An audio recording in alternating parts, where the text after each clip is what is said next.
Well, here we go with the news review, and we have a very pleasant, in fact, two pleasant surprises for you this morning. Introducing Bernice Abubedu Lancer. She usually does some trickery and doesn't join me at this time of the morning, but she's here this morning. We also have our special guest, Liz Hayfana-Sari, media consultant. Liz, I actually get to meet Liz for the first time in person. Yeah. Good morning. Good morning. Okay. Good to see you. Thank you. Right. So we'll get into the newspapers. We have quite a number of them. What do you have there? I've got the Finder and the BNFT and the Hawk. We're swooping on something this morning. How about you, Liz? There's the Daily Guide, the Ghanaian Times, my mother paper, and the Business Analyst. Okie doke, for me, I have the Daily Graphic, Graphic Business, and the Daily Banner. Bernice, how about we start from your All end? right, so the front page of the Finder, major stories, Gridco set for major infrastructure upgrade, that's according to its CEO, and Occupy Ghana demands list of all public lands released since January 7, 1993.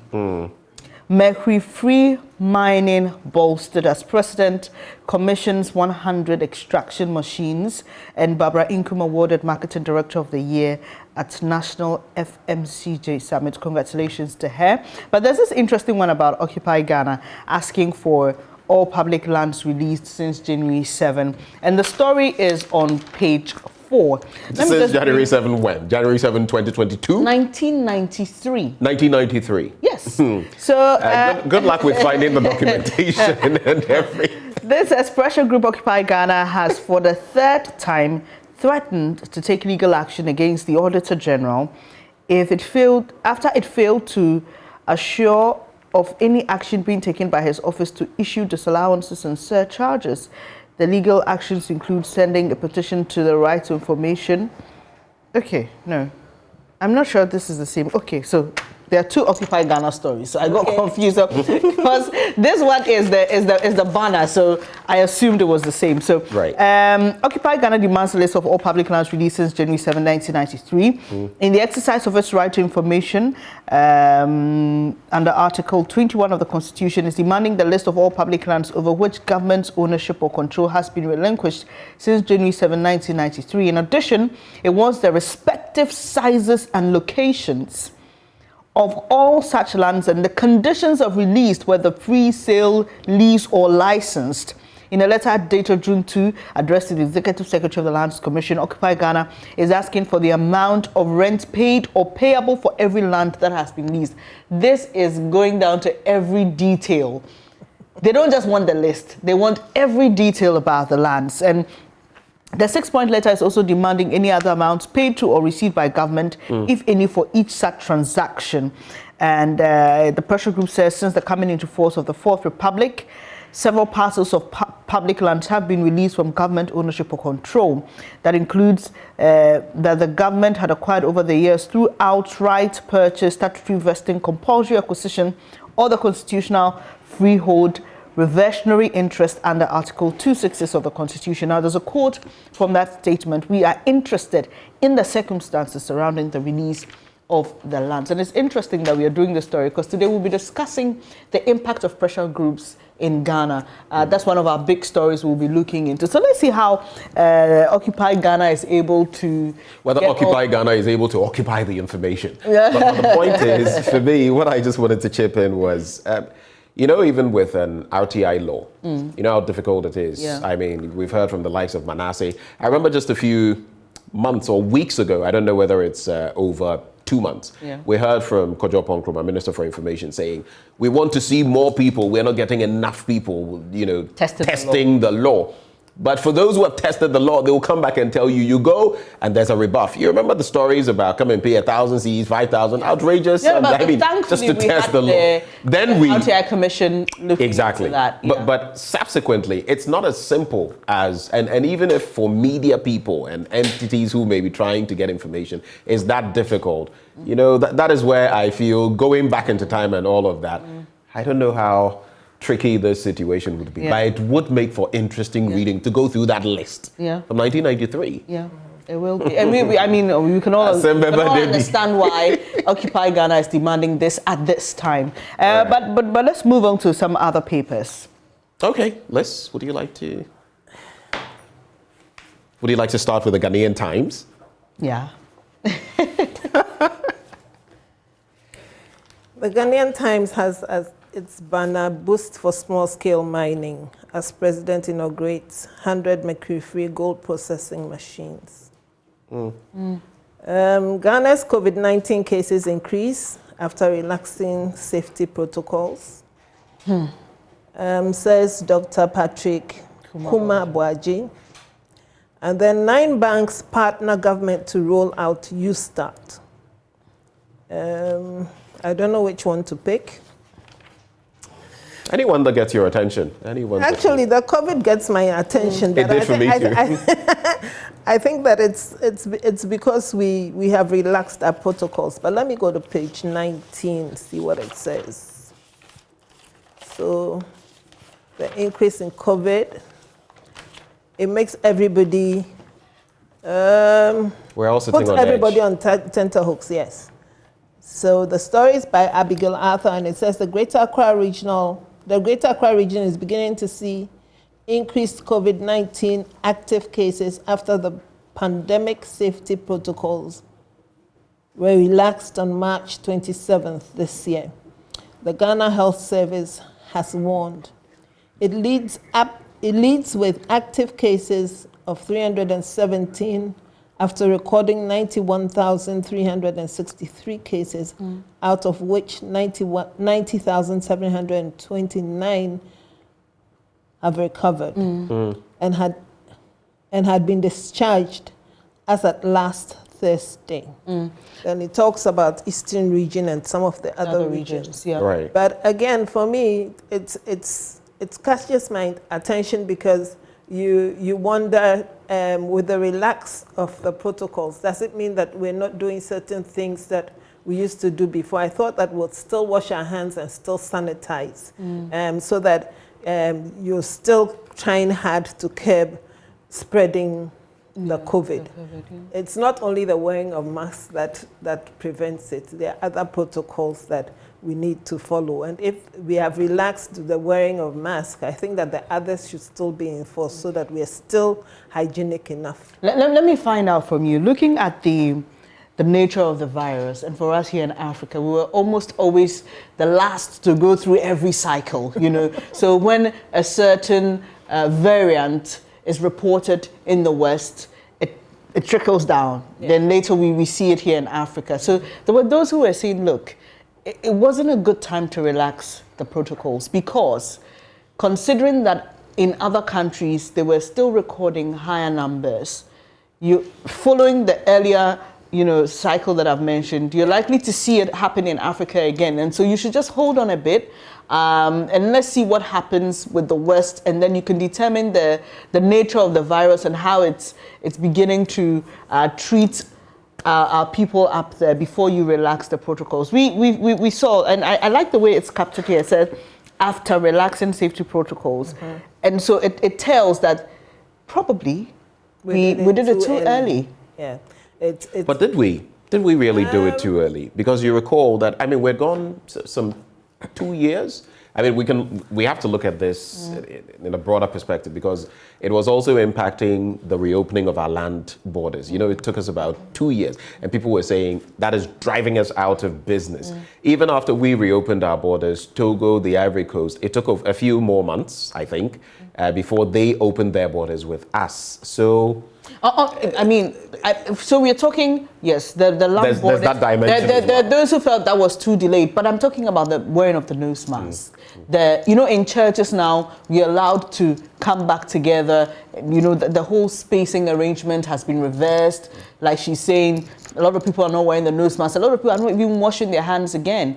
And that was the fear, that once you relax the protocols, it's no longer in the faces and in the minds of the people, and they may not be strictly adhering to it as they were in the past. Exactly, and for me, again, we are people who like to travel a lot, and we like big gatherings. And I've seen a few of the gatherings in Kumasi for funerals and and stuff like that, and you see the people all bunched together. So if one person should have it, it can spread very easily, very quickly. And that's something that we need to look at. So if the DG of the Ghana Health Service thinks that protocols were relaxed too early, I'm beginning to wonder if he was consulted or if the Ghana Health Service was consulted before the protocols were relaxed. If they were not, then maybe we did make a mistake. So we always need to hear from the health experts telling us exactly what to do. And now that he has said this, what would his advice be? A good point. But they were definitely consulted. I interacted with, I believe it was Dr. Patrick Kumabwaji, right before the 28th address by Mr. President. And he made mention of the fact that there were some things in the offing concerning these relaxing measures and whether, because I remember asking him about what other countries at the time were doing, and he intimated that there were plans in the works. But for me, Bernice, like you rightly said, when the president, I was here on that day, I believe, for the probe. It was a Sunday, as usual, and he delivered the address, and we continued with the probe. And I remember, speaking to the health experts and wondering, look, yes, you can say this, but adding that you don't need to, use your masks and all of that, that is like lighting a bonfire, So you can just say, okay, we are relaxing the measures. You don't have to, the spacing, yes, but still continue with it. For me, as a Catholic, the Ghana Catholic Bishops' Conference came out with a communique and said, okay, this is what Mr. President has said, but in our churches, parishes, still sanitize, don your mask. The spacing is a bit more flexible. And I feel that's how we all ought to, approach this matter to safeguard But ourselves. again, I want to say that he used the word mandatory. So you can advise yourself, because I know people who still wear the mask. Yeah, religiously. Yeah. Exactly. Yeah. So I guess that now that we're seeing an increase, we'll all advise ourselves, know what to do. Okie doke. All right, let's do one story from the Daily Graphic, one major story. But some of the headlines: promoting small-scale mining, gold processing machines unveiled. Devices can recover 90% of gold. Whenever I talk about gold, I get a bit passionate, because guess what? In the next 50 years or so, the projections are that our resources would have dwindled by a lot, especially our gold. We don't know whether we're going to find more gold deposits. And you ask yourself, looking at the royalties, the percentages we keep getting for our gold, the 3%, 5%, 7%, peanuts, basically, just as with oil. What will our progeny, posterity, come to meet? Father in money ritual case remanded, and that's a very troubling story. This one on I don't know if you've seen the video, 20. Liz. No. But it's, and then again, it also brings to mind the guy who took his daughter. Right, I think an 11-year-old. So the 47-year-old businessman who allegedly attempted to use his daughter for rituals to get rich has been remanded by the district court in Accra. That is the Domestic Violence and Victim Support Unit. That's on page 20. The remand is to enable the prosecution to conduct further investigations into the matter after the suspect had been provisionally charged with preparation to commit crime, to wit, murder. And his plea has been reserved by the court presided over by Amma Kwache. The court also ordered the police to allow the suspect's lawyer to have access to him on Tuesdays and Thursdays. He is to reappear on June the 20th. But what is this a pointer to for you? Because I've seen, I don't know about, and I'm not trying to downplay the work of the Ghana Police Service or anything. Dan Parry and his crew doing a fantastic job. Of course, you can't change everything overnight. But for me, in terms of crime and money ritual related stories and all of that, I am seeing an uptick in it. It appears, I don't know whether it's the economic condition or what, but a lot of young people all of a sudden, you remember the castle at the 10-year-old and all of that. I don't know what you guys think. It's a get-rich-quick society that we are in, and we are not schooling the children enough. We are not schooling ourselves enough. This is an eye-opener, if I should say so. It says he has 12 children, so he probably is not able to take good care of 12 children. He probably needs money to look after the others. The way he wants to get it is mind-boggling. keep wondering, when people really do take people's lives in order to get rich, do they really get rich? Do they really get the money that they need? Why would you want to take something as precious as life for cash? But I guess it also has to do with the disregard for human life and the failure to appreciate that these are the consequences. Yes, when you take a human life. And I just wanted to say that our system is getting rotten more and more day by day. We pay more attention to those who have money, irrespective of how the wealth is gotten.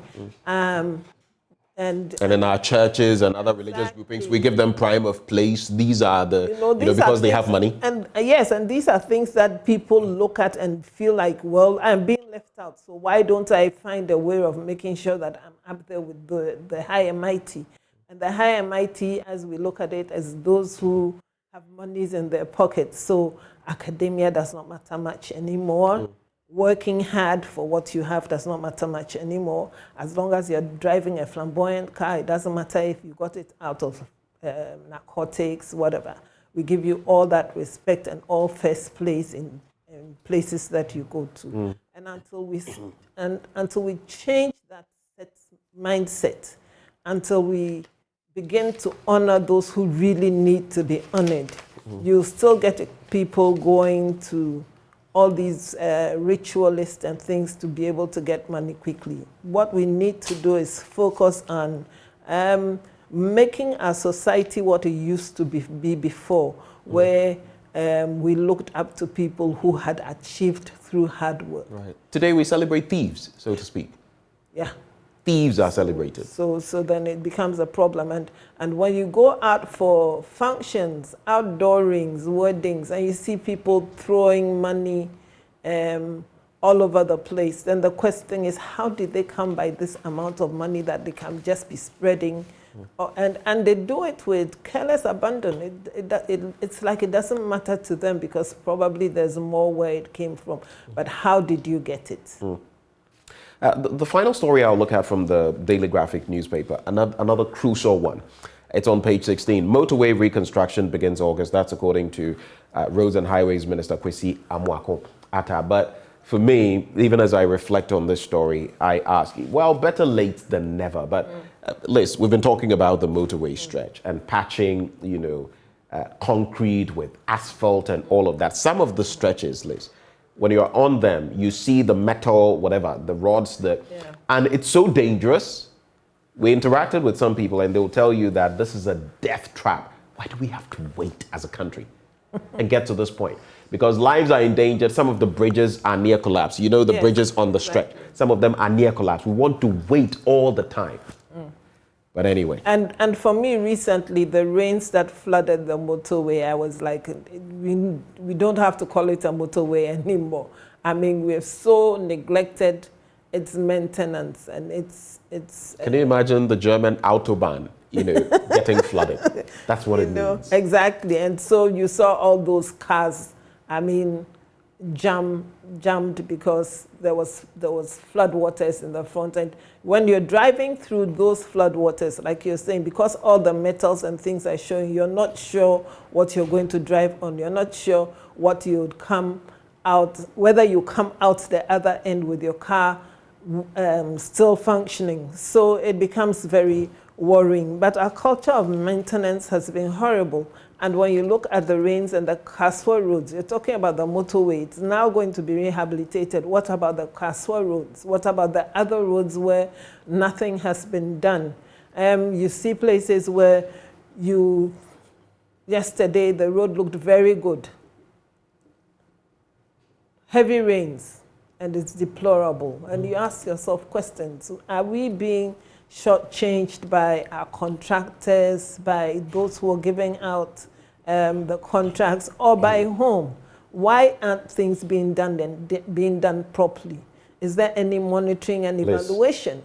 And you've mentioned crucial issues. First of all, monitoring and evaluation after the project is done, and even in the sequence of the project. I don't know what kind of project management we get into our projects in this country, because every road is a project. If you have a large number of roads, then you have a program, so different projects put together. But, you look at it, and don't we know, I don't like mincing words.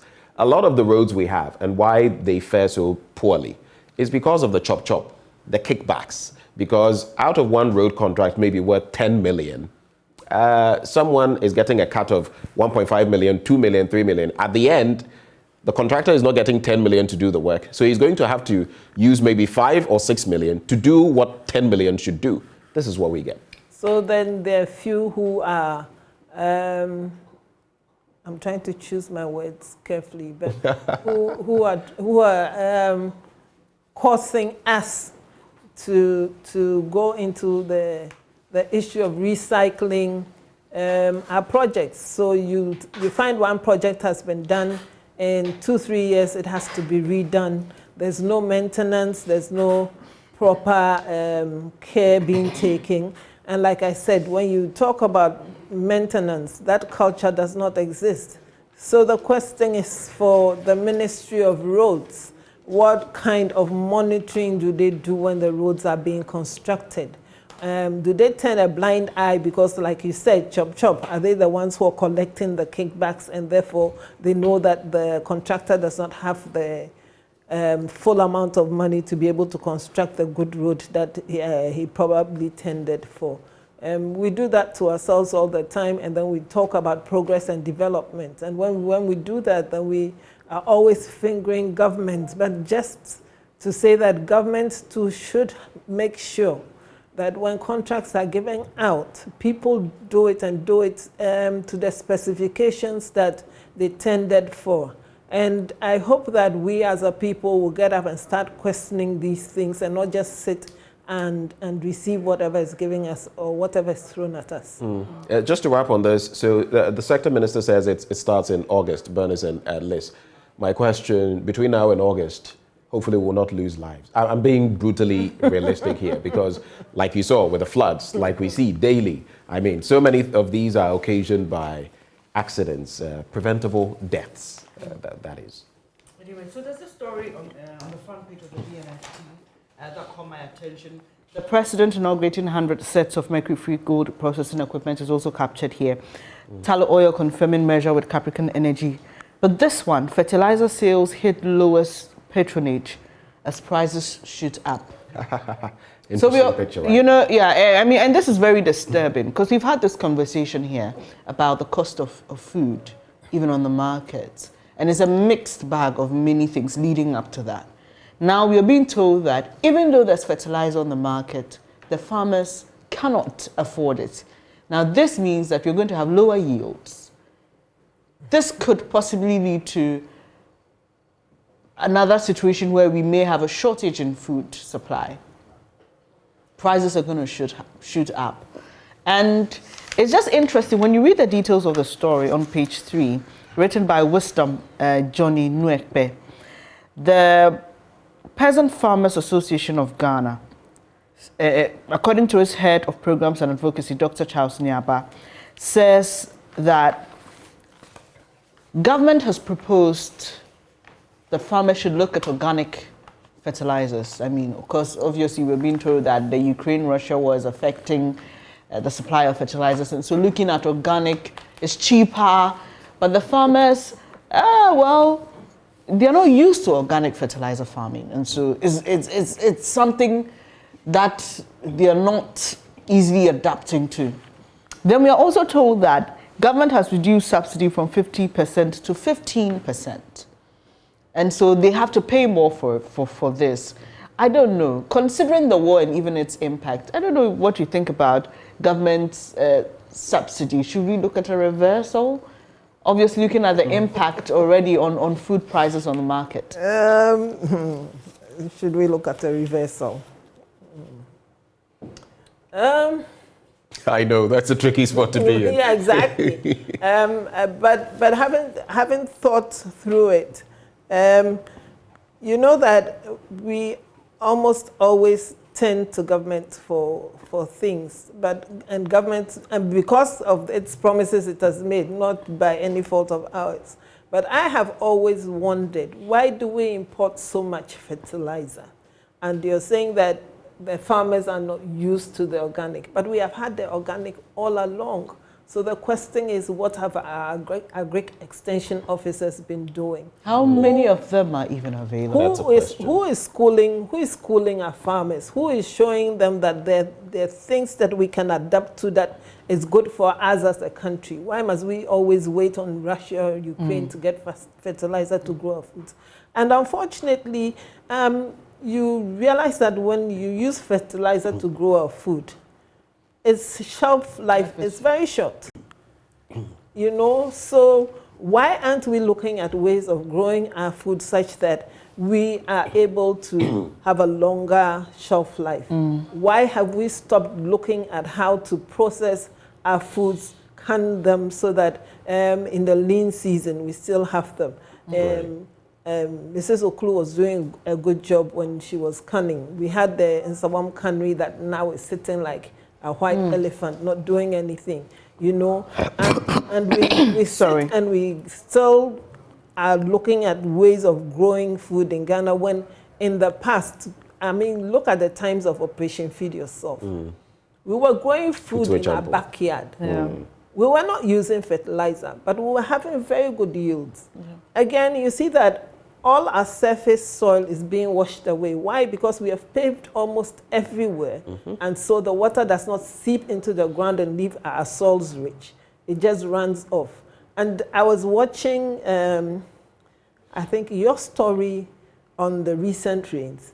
And I was asking myself, we used to harvest rainwater. Exactly. We are not doing that anymore. So when the farmers start to complain, 1, fertilizer, 2, there's not enough water. And even in the lean season, when it's not raining, you have nothing to water your crops. So definitely, we are pushing ourselves into a situation where very soon the cost of food will be so high that you would have a lot of people not being able to have maybe a full square meal. And Benjamin, just to appreciate the situation better, let's just do some comparison. So the cost of a subsidized 25 kg bag of fertilizer was selling at 53 cedis last year, 53. It now sells at 160.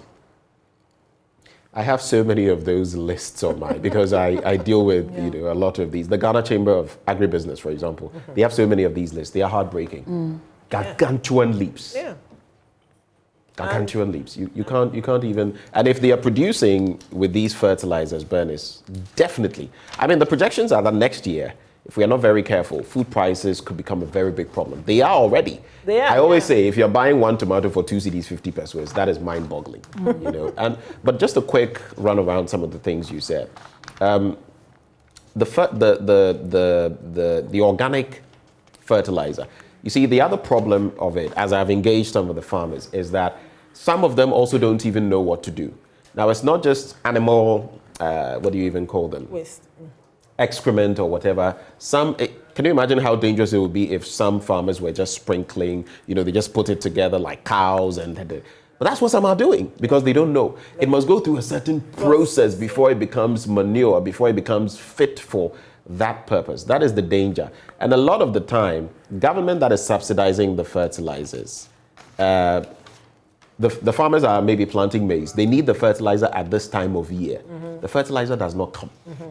Then when they are midway through or the season is approaching, you bring it to them. Then they end up even smuggling them outside because they have no use. So there are so many bits to this. And as a country with an agricultural backbone, why we've still not got to, the point where, because we can very well produce urea right here in Ghana. So now there have been moves that, let's have a fertilizer plant, but we are always a knee-jerk reacting country. Wait till the problem hits and then try to solve it. Exactly. And you talking about the manure, the excreta having to go through a process to become manure. Then the question is, so what is Ministry of Agric doing? And when I talked about the Agric Extension officers, you both asked how many are they. But we have schools that are supposed to educate people to come out and to be able to do these things. Why are we not using the schools to ensure that we have the numbers that we need to educate the farmers? Because most of the farmers probably are doing the basic peasant farming. We haven't moved on to mechanized farming that everybody else is looking at and is doing. So we have a lot of work to do, yet we sit down and we complain all the time and nothing gets done. And you see money's just being thrown about. And you ask yourself, so if this is done today, tomorrow, what happens? Remember the conversation we had about the exportation of soya bean, the illegal exportation. And we spoke to the head of the Poultry Farmers Association, who is part of a committee that had been set up to ensure that, you know, government's temporary ban on soybean exportation was being effectively or efficiently managed. Then the Agric Minister says, oh, I've seen that JoyNews documentary, and we are setting up another interministerial committee. But aren't we just amazing? We're a country of committees and commissions, and oftentimes the reports gather dust. They end up... Anyway, it's crazy, isn't it? But as we wrap, I will do something from the graphic business. But Liz, I would cede to you to come through with any story you have before I we was wrap. just looking at 8 firefighters injured in crash. I haven't read the story, so it says 8 firefighters have been injured after a fire engine came off the road on the way to attend to a fire outbreak and crashed into a story building at Obuasi in the Ashanti region. The fire crews were rushing to the scene of a fire accident at Let me help. Chichire. Yeah, Chichire. Community near Obuasi at about 2 p.m. on Sunday when the accident happened around the Len Clay Stadium Junction. Ashanti Regional Fire Service Commander ACFO Henry Jiwa said all the 8 firefighters were taken to the AGA and Obuasi government hospitals in the municipality with varying degrees of injuries. I thought they would say... Tell what the cause of the accident. It veered off the road. Why? Was there a problem with the vehicle? Was it that it had traffic ahead of it and people were not giving it way? Was it that there was overspeeding? Because I realized that sometimes when they're going to attend to these things, they exceed their speeding limits. I mean, you must rush, yes. You must get there quickly, yes. But it's not an issue of you, because you have to get there on time, throwing caution to the wind and being reckless. So I would have wanted to know exactly what caused the accident. But it is a worrying, it is a worrying thing for me, because then it means that they did not get to the destination, so maybe the fire did destroy whatever had started burning, you know, and so we need to pay attention to some of these things. I realized that because of the abuse of sirens, when you hear a siren for an emergency, we tend to ignore, because we become so fed up with hearing sirens. You're like, oh, these people, won't they leave us alone? Right. And sometimes when you hear the ambulances, you give way, and then you realize that it's the cops, they're going for a funeral. And it's so annoying, so infuriating. So when you hear an ambulance with somebody who is being rushed to the hospital, you're like, well, who says that it's a cop or it's a human being? And then we don't move, and then these things happen. So I think that we need to educate ourselves and advise ourselves to give way to emergency vehicles that are going to solve problems for people. And it's solving all our problems. I'll just wrap, I don't know about you, Bernice, but I'll just wrap with a few stories from the graphic business. Ghana dethroned as Africa's lead gold producer, and we've been #1 for 3 years running. Now we've been dethroned on the back of a number of factors. Story on page 21 of the graphic business. But 2 stories that are linked together in some 20 seconds. T-bills policy rate chase inflation. Now, our policy rate currently is 19%. That also determines how much the central bank lends to banks, which also determines how much they will lend to you. And that has gone up. The T-bills are at 22.57%. The related story, T-bills have hit an 8-year high, but are still unattractive due to soaring inflation. Inflation, of course, standing at 23.6%. So you see the conundrum, economic conundrum we have to deal with. So T-bills are going up, but inflation. I don't know what to say. I don't know what to say about it. Anyway, Each time you say that the economy is hard, you get rebuttals from governments trying to kind of assuage your statements with regards to the difficulties that people are facing. And I keep wondering if the people who rebut live in this country. If they do, then I wonder if they go to the market or if they buy anything from here. If you look at it compared to the dollar rate, you realize that our cedi has depreciated very fast and it keeps depreciating. So even if the Bank of Ghana is trying to stabilize it and it's still not being stabilized, then you know that we are in dire straits. You know that it's not an easy thing to do. And looking at inflation now, even being higher than the rates for T-bills, a lot of people definitely won't get T-bills. They'd rather put their monies where they think that it will earn them something more substantial. Again, then you cry for the businessmen who will go to the banks to take loans, because 19% Bank of Ghana policy rate, the banks, you probably be getting between 25 and 30%. Well, like Benjamin would say, it is what it is. Thank you so much. Thank you so much, Liz, for joining us to do the review. It's great to have you in person. Thank you. Liz Hayford is a media consultant, and we've been reviewing the major stories in the papers. But coming up shortly is sports, and with Town Abila has all the details. Do stay.